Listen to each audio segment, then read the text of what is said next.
I think Converge could have easily made first or second also, no? Kung hindi lang dun sa breaks, muntik na nilang nahabol yung San Miguel yata yun.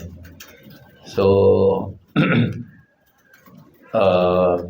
ibig sabihin, kaya nila mag 1 and 2, pero nasa number 3 sila ngayon. Parang ang kalaban namin, 1 and 2 rin. No? Kaya lang, at least best of 3. Hindi kami argabyado. No?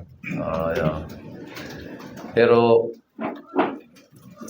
I think we have until Wednesday, no,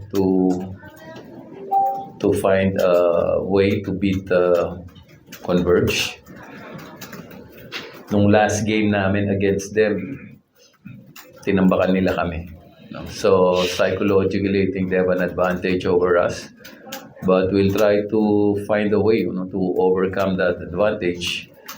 At pagdating naman ng quarterfinals, 0-0 na lahat eh. Ibig sabihin, you can throw your previous record and whatever you've achieved outside of the window, and everybody starts on an even slate. So, yes, actually, malapit ako dun sa mga yun. Sobrang malapit ako kila Delta at kina Dennis Uy. Pero ibang usapan to eh. Ibang usapan to eh. No? So,